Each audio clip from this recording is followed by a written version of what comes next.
Aeons. They are a strange and fascinating bunch of weirdos that are all obsessed with a single concept, with that concept being their path. Something that they cannot stray from and must adhere to, not that they would ever want to, because they are the living embodiment of the concepts they represent, whether they are self-conscious of it or not. And with the upcoming patch releasing the day this video will be posted, I cannot find a reason to theorize any further on the fate of Amphoreus. Also, judging by the special guests that we often host in our comment section, I can't think of a better time to start this discussion than now. So this means that we get to dive into a topic that I've been sitting on for quite some time, and that is the stories of how each and every single Aeon ascended. Now, this will probably end up being a series just like my Species Explained series because I try my best to be thorough, and these Aeons are quite possibly the best things about the lore of Honkai Star Rail. And I'm surprised that no one's really talked about this up until now. And I think you'll understand exactly what I mean by the end of this video. So let's get into this, because this is Honkai Star Rail Aeon Ascensions Explained. Okay, so the way we are going to do this is I'm going to go in alphabetical order and explain how every single Aeon ascended, then go into their behavior and maybe make a few inferences into what they represent and how they work. Good? Good. Because as you may have already guessed, alphabetical order means that we are starting with the fan favorite. None other than the chaotic and hysterical one themselves, the Aeon of Joy, Aha, the Elation. And trust me, this Aeon is a wonderful one to start with and will really set the tone for this series, because this being whose laughter rings out throughout the universe started from something equally as miraculous. And we learned from Elation followers that before Aha was an Aeon, this being found a way to climb the imaginary tree. Now, we gotta stop right there already, because the imaginary tree is nothing to play around with. You see, the imaginary tree is nothing special. It's only the source of all timelines in the entire multiverse of the Honkai games, capable of sprouting other timelines at any point that quite literally create a new branching universe. And simply reaching this place is no simple feat. We've only seen one other person do this, and that is Auto Apocalypse, and it was complicated. In fact, it was so complicated and convoluted that it involved erasing himself from existence but also materializing himself simultaneously, putting him in a dimension where he had to fight his way to the imaginary tree. And once he got there, so much as a touch created an entirely new timeline just for what he desired it to be. And what did he do with that opportunity? He used it to revive a single woman. Man was down bad. But that aside, this is what the imaginary tree is. And yes, Aha apparently before ascending to Aeonhood, not only found the imaginary tree, but also climbed it. What? But it doesn't end there, because Aha looked down from this dimensional tree and saw the void. So Aha being Aha, this individual peered into the void and came to understand the meaning of nihility. The idea that all will be consumed in the end and nothing truly matters. But this realization did not stop Aha, because Aha continued to stare at what I can only assume to be IX until they saw a baby fall over and start crying. I'm not joking, that's what it says. Now, considering that there is obviously nothing inside the void, Aha is either hallucinating or is looking into one of the dimensions inside the tree branch that he is sitting on, or they are sitting on, because otherwise there would be no baby to fall over. But nonetheless, this happened, and this made Aha fall out laughing. And this laugh tore through the cold void that was in front of them, and still reverberates through the universe to this day, because it was the very first laugh of pure elation, giving rise to a new path of unending joy in the face of naught. And I think this is really fascinating, because if you think about it, the path of elation was born of irony. From the point of view of a being sitting atop the source of all things, learning that it is all fated to fall into nothingness, but at the same time experiencing the simplicity of Schadenfreude is so incredibly ironic and human that it kinda shines a light on what it means to be divine but also mortal at the same time. Like, Aha could have been pondering anything anything regarding the truth of existence or the meaning of all things, but no, funny baby fall over. Which means that AHA exists as the antithesis of IX, but also very much the same. Let me explain. You see, both Aeons believe and understand that nothing matters, but AHA spits in the face of inevitable nothingness and chooses to make the most of what is fleeting, because IX chose apathy. It's like that nothing matters meme, right? That's what these two Aeons are, because joy is a feeling that is fleeting anyway. No matter how happy you are now, that happiness will eventually end and the emotion will change. But the way AHA views it is, well, that's life itself, isn't it? If it's gonna end, you might as well live it up and enjoy it to the fullest before it's gone. And this viewpoint is exactly why AHA looks down on the erudition and the preservation along with other paths,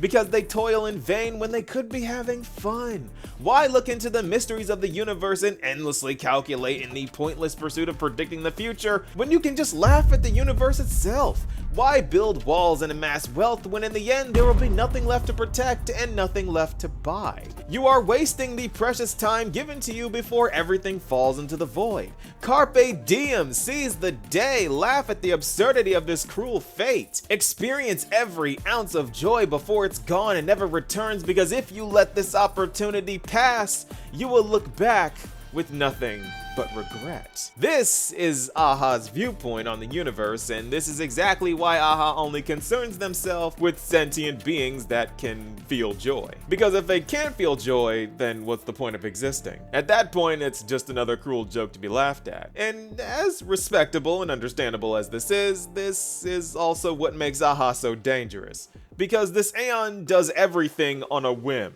Literally everything, and holds nothing back. If they feel like doing something, they will do it until it becomes boring, then they will do something else. Which brings me to my absolute favorite little anecdote of this entire story, AHA's one and only known emanator, the Noblesse Worm. Because no video about the Elation can be without this one story. Because one day, AHA decided on a whim to give a random Noblesse Worm fathomless intelligence to see if this worm that didn't even have a fully developed brain could join the Genius Society. But of course it didn't. So AHA, well, I would say decided, but there was likely no thought in this at all, gave the worm unlimited access to their Aeon power. But of course the worm is a worm, so it didn't do anything. So AHA in turn got bored and took their power back, causing the worm to explode and die instantaneously. But as petty and kinda cruel as this is consistent to what AHA believes, because a worm isn't a sentient being and proved that it cannot comprehend the concept of joy. So AHA couldn't care less about it. And though this seems like a goofy and pointless story, this does tell us a lot about how emanators work and how Aeons can and will take their power back at any point. And if their emanator has a ton of Aeon power in them, the recalling of the power can just kill the emanator outright. Also, in order for AHA to give fathomless intelligence, they must also possess said intelligence. So apparently AHA is deceptively smart. So just because AHA doesn't really give anything any thought doesn't mean that they are stupid. I guess they just figure that contemplation takes the fun and spontaneity out of things. Either way though, I guess you're wondering, Nova, you said AHA was dangerous. What is so dangerous about giving a PhD in quantum mechanics to a worm? Well, it gets dangerous when you shapeshift into a human and then blow up the Astral Express. Because that is something AHA did. Yes, AHA once shapeshifted into a person and pretended to be a nameless for an entire year before saying, "Yo, Akivili, I got a gift. It's a pipe bomb," and proceeded to blow half the Express up. No reason, no provocation, just vibes. AHA was just feeling spicy that day, I guess. But don't get me wrong, AHA isn't always dangerous. Because in AHA fashion, this Aeon is one of the 7 that protected the universe during the Swarm disaster, and their followers created the only known virus to infect Rubert 1's systems during the Machine Emperor's Wars. Yes, AHA was involved in both Aeon Wars. You would think that they wouldn't care and would just laugh at the calamity, but apparently if the universe was destroyed, then there would be nothing left to laugh at. So Aha had to lock in. Now, it's not exactly stated what Aha did to fight the propagation, but I'm sure they did something. But as for the Machine Emperor's wars, Elation followers created a troll virus called the Philosopher's Poison that infected Rupert's systems, allowing them to overthrow their robotic oppressors. A virus that the Stellaron Hunters now have possession of that also got a reference in this video. You violated the ring world Golconda, disseminated the Philosopher's Poison virus across all colonies, causing 46 million inorganic entities to turn into rampant machines, and stole the steel core from Golconda's point of gravitational equilibrium, silencing the entire world. Sure, we took the thing. And it goes without saying that the Aeon, whose name is Laughter and whose description is literally a Rickroll, loves to laugh at things. And this is where Aha gets a little bit creepy, because they always tend to laugh the loudest at calamity. Notable events of calamity. Because it is noted that Aha laughed at the fall of Rupert 1. But that's not all, because people have also heard Aha laughing at other times in game, like when they laughed during Fantilia's boss fight.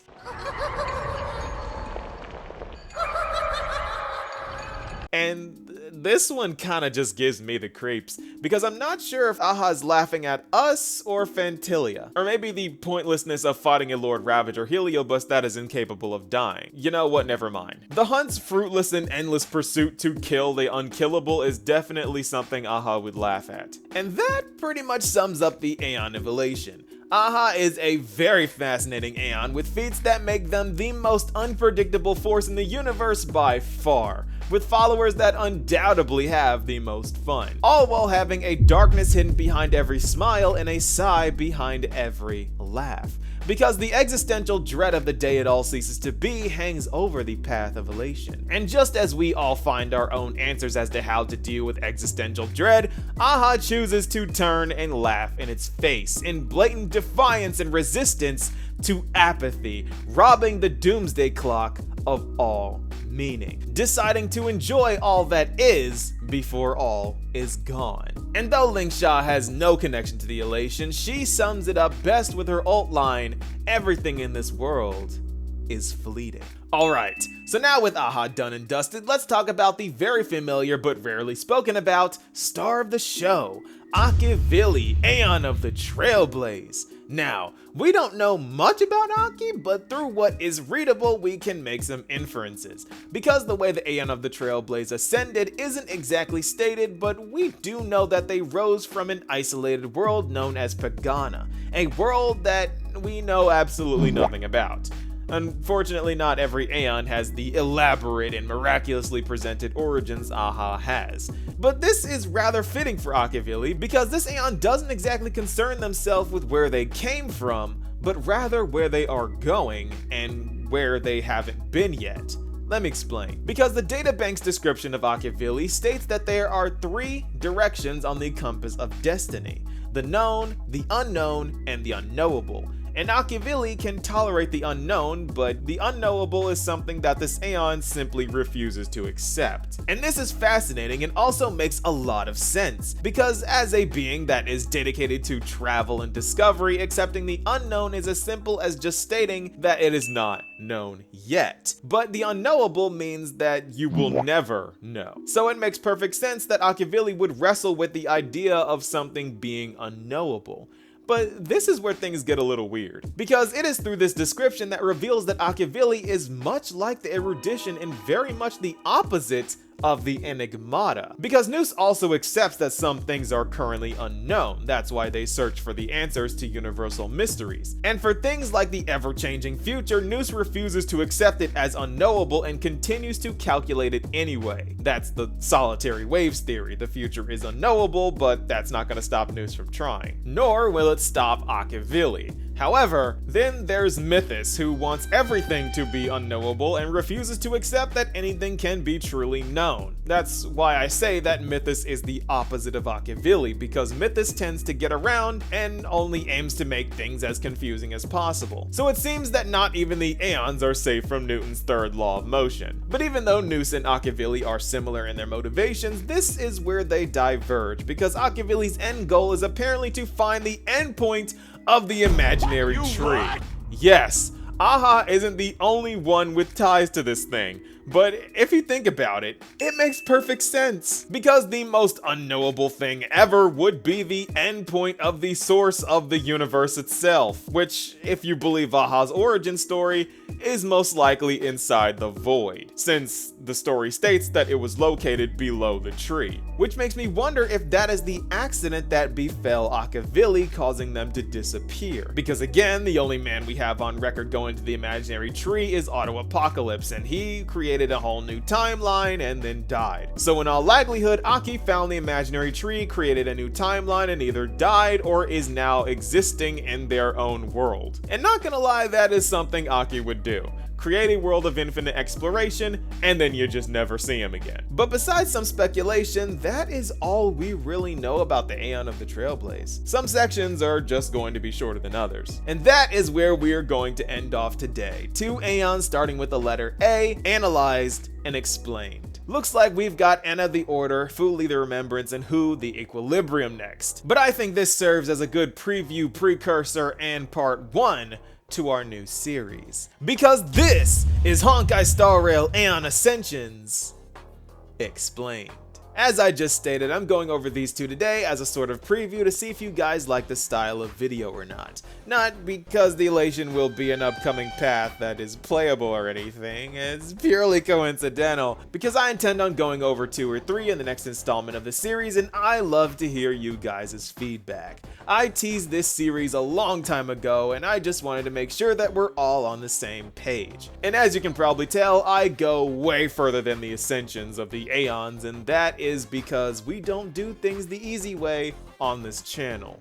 That said, 50k has never been closer, and on the making of this video, we are so close that it hurts. So next video, which will probably be the Amphoreus story breakdown, I'll let you guys vote on it of course, that will probably be the debut of the special thing I have set up for you all. And I sincerely hope that you will be elated when you get to see it. But what do you guys think? Be sure to let me know, and I'll see you all in the next video. Peace, y'all.